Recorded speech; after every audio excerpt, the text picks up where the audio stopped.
So it was suggested that we go to Pho Nguyen by Melgen.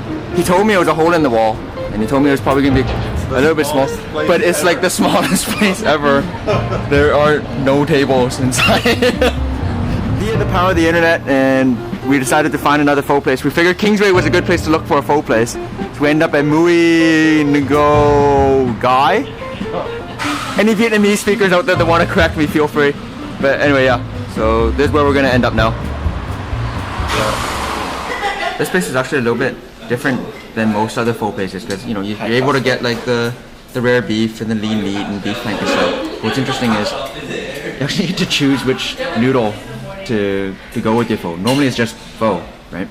But they also have like other specialty soups too that have more adventurous ingredients. Like that one has snail. Oops, where's my camera? There we go. That one has like snails and stuff in it. And what else? The wet noodle beef satay.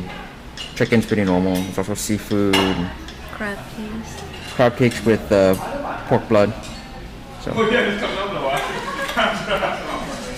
Oh, these look really good too. Like some of the entree stir fries. But like every other pho place, yeah, there's pictures for a lot of the food in case you don't know what you're eating. Goat. And goat curry. Frog legs. An eel. This is a... Yeah, so I got it... I guess they call it a number 1 and a number 3. The number 1's still a pretty regular, like, deep fried spring roll. But it looks different.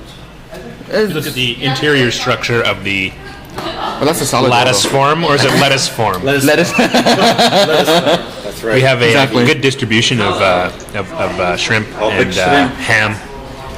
Now, if you look in the interior regions, you can see the rice noodle. It's all very good.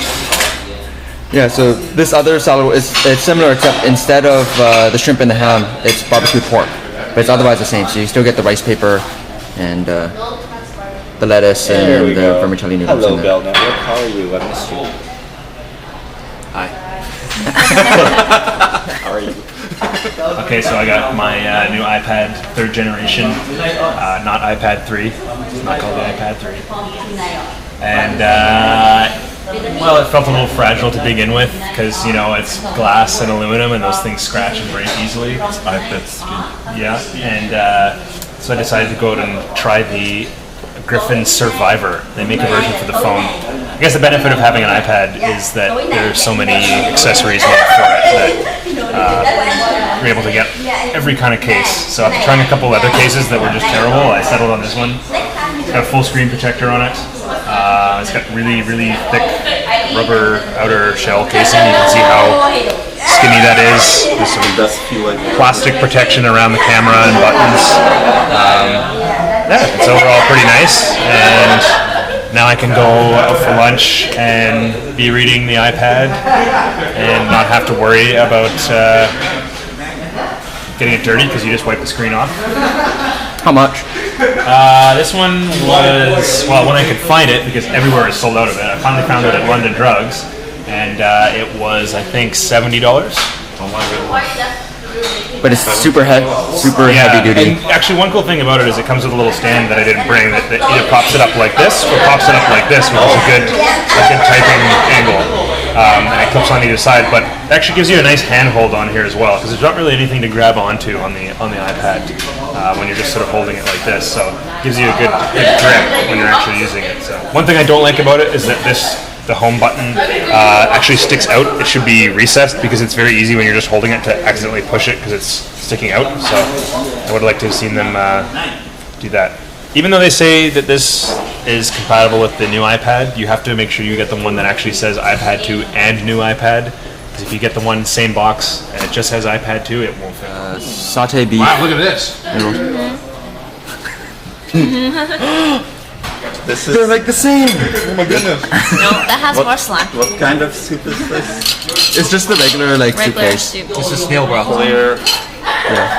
But anyway, that's the satay beef with salad and.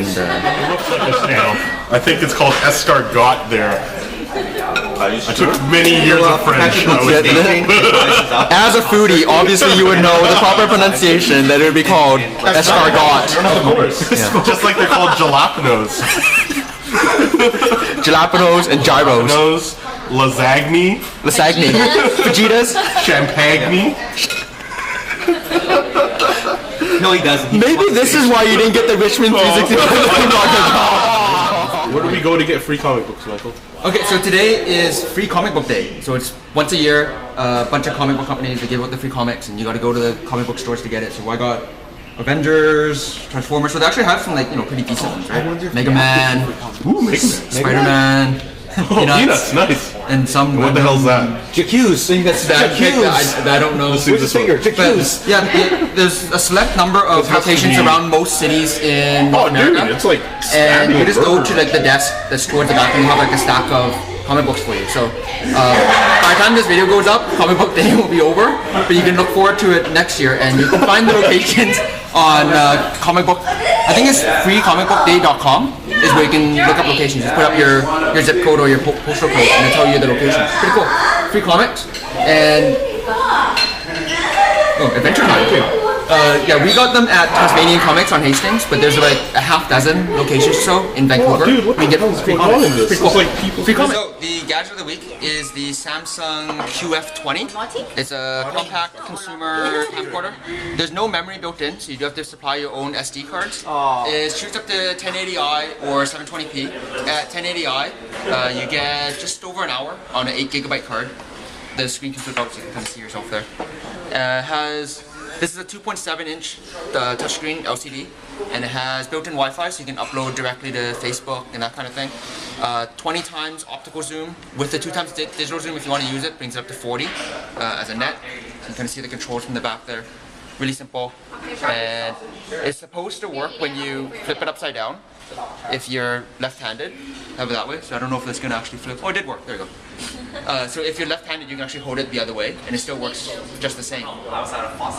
The pricing difference between Canada and US is kind of alarming.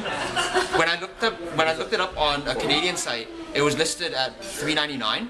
But when I looked it up on an American site, it showed up as $250. So if you're trying to get the best deal on this camcorder, I suggest that you shop around. But it does have optical image stabilization, 20 times optical zoom, super compact, good macro mode, all that kind of stuff. So I'll have the full review up on mobilemag.com soon. That is the Samsung QF20.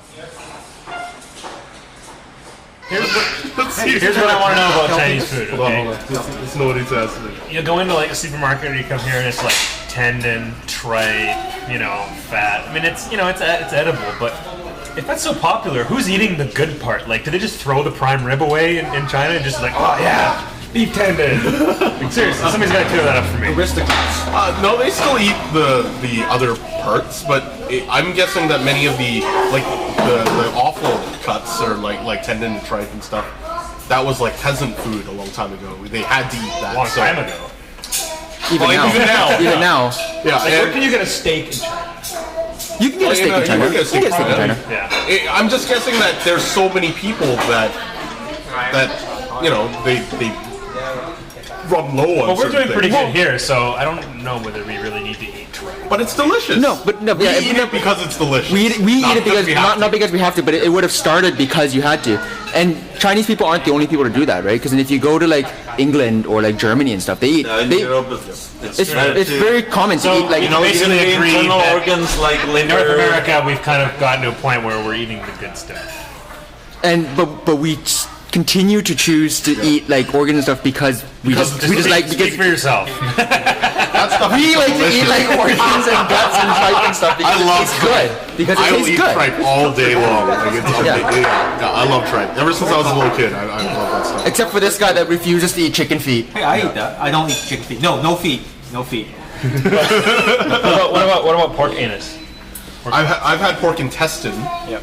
If that's what you're asking. Which is anus adjacent. It's anus It's not like adjacent. it's just the other. It's not like the end part where stuff, where it meets the outside world. It's, it's the part before that.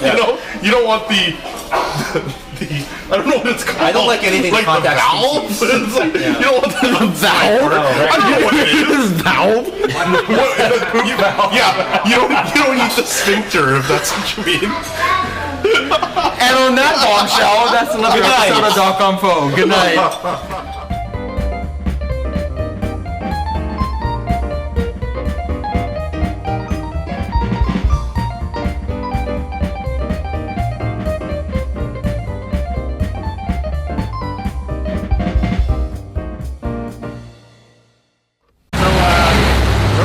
can get hit by several vehicles here.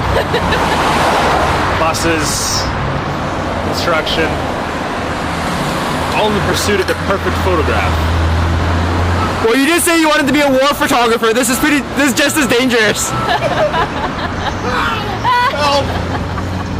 Shortcut. Not really. Oh my gosh, that's so scary. Oh, imagine if someone rode through here with their bike thinking it was like a shortcut. It would be so bad. It actually does get narrower. It does get narrower. It's not just an optical thing, it does get narrower the further in you get. That's what skinny man. I can make it. Yes, you can. Paper Mario.